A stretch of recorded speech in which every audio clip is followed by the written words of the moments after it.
एक दिन उसे काम से लौटने में देर हो जाती है। बाहर बारिश होने की वजह से उसे कोई रिक्शे वाला भी दिखाई नहीं मिलता।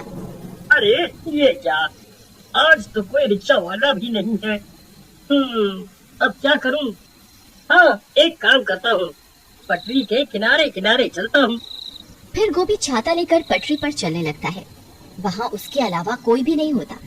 वहाँ बहुत अंधेरा होता है।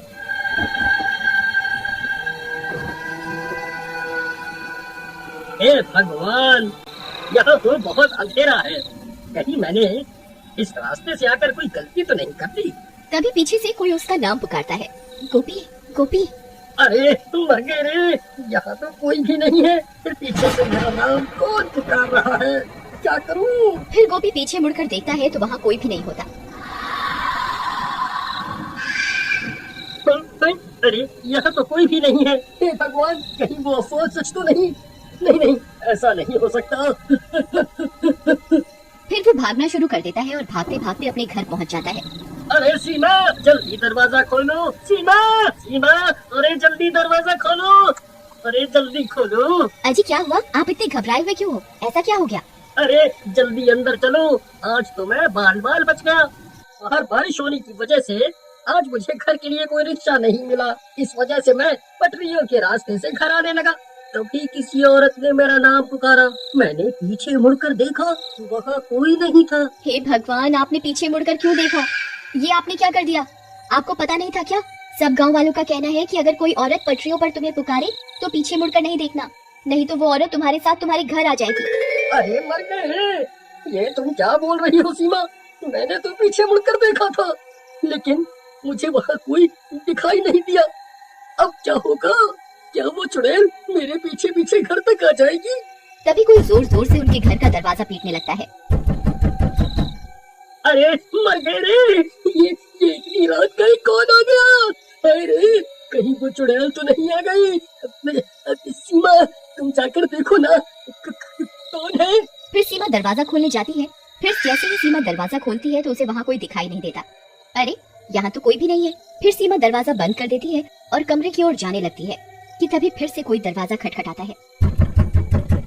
अरे अब फिर से कौन आ गया? अभी तो कोई भी नहीं था। सीमा फिर से दरवाजा खोलती है लेकिन बाहर कोई भी नहीं होता।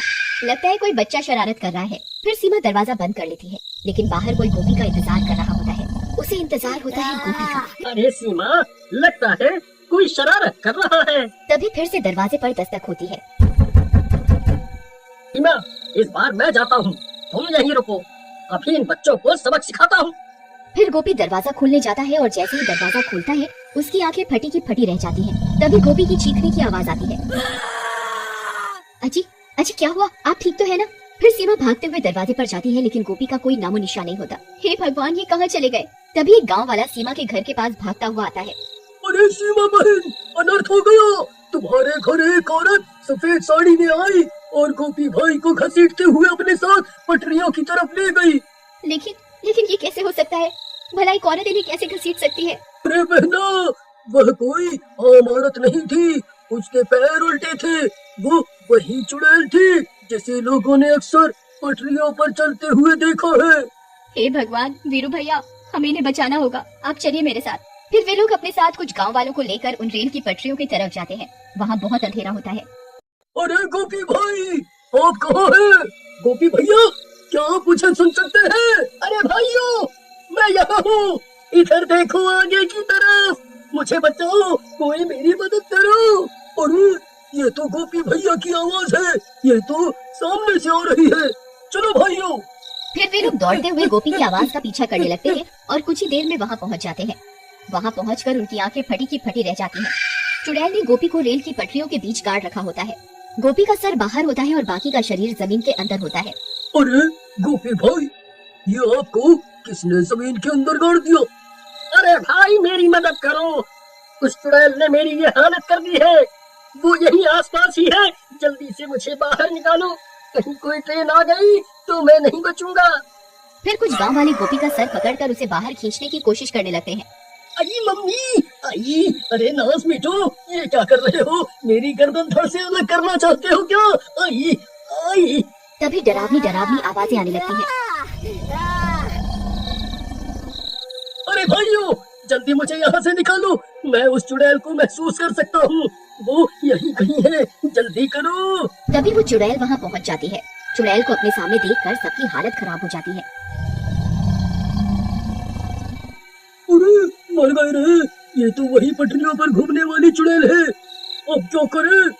भाइयों, मैं तो कहता हूँ जल्दी से यहाँ से निकल लेते हैं, नहीं तो ये किसी को जिंदा नहीं छोड़ेगी।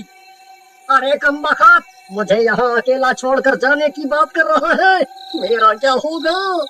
नहीं नहीं, मैं इन्हें अकेला छोड़कर कहीं नहीं जाऊंगी। तभी उन्हें ट्रेन की सायरन की आवाज आती है। अरे मम्मी, ये तो ट्रेन की आवाज है भाई। अरे मर गया रे, अब मैं नहीं बचूंगा। अरे अरे गाँव वालों, जल्दी मुझे यहाँ से निकालो। फिर जैसे ही गांव वाले गोपी को फिर से निकालने की कोशिश करते हैं, चुड़ैल बुझाने लगती है। अरे भागो रे, ये चुड़ैल अब हमें नहीं छोड़ेगी, भागो। फिर वे सब गांव वाले पटरी से दूर भाग जाते हैं। ट्रेन की आवाज भी अब तेज हो जाती है। सीमा दूर से आती हुई ट्रेन को देख लेती है। अब तुझे कोई नहीं बचा सकता, मैं तुझे मारकर तेरी आत्मा पर कब्जा करके और ताकतवर बन जाऊंगी। अब कोई फायदा नहीं है सीमा, ट्रेन बहुत नजदीक आ गई है, अब मैं नहीं बचूंगा।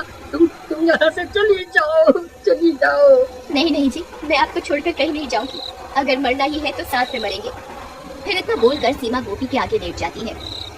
नहीं सीमा, ये तुम क्या कर रही हो? देखो देखो, ट्रेन आ रही है, तुम यहाँ से हट जाओ। ए बेवकूफ औरत, ये तो क्या कर रही है? क्यों अपनी जान देना चाहती है? तू मेरा शिकार नहीं है। सिर्फ तेरे पति ने मेरी आवाज सुनी थी और मुझे पलट कर देखा था। सिर्फ ये मेरा शिकार है। तू इसकी वजह से अपनी जान क्यों दे रही है?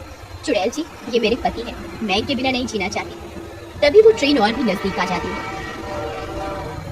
लेकिन सीमा का प्यार देखकर चुड़ैल का मन बदल जाता है। उसे भी अपना गृहस्थ जीवन की याद आ जाती है। अरे भाइयों, वो देखो ट्रेन आ गई, अब ये लोगों को कोई नहीं बचा सकता। तभी वो चुड़ैल अपना हाथ उठाती है और अपनी शक्तियों से ट्रेन को रोकती है। अरे वाह वाह वाह वाह, सीमा ट्रेन रुक गई, हम तो बच गए।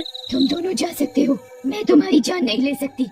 मेरा एक काम करना, यहाँ झाड़ियों में मेरी लाश पड़ी हुई है, उसका अंतिम संस्कार कर दो, इससे मुझे मुक्ति मिल जाएगी। फिर गांव वाले उस चुड़ैल की लाश ढूंढते हैं और उसका अंतिम संस्कार कर देते हैं। और उस दिन के बाद से उन रेल की पटरियों पर किसी औरत की आवाज सुनाई नहीं देती।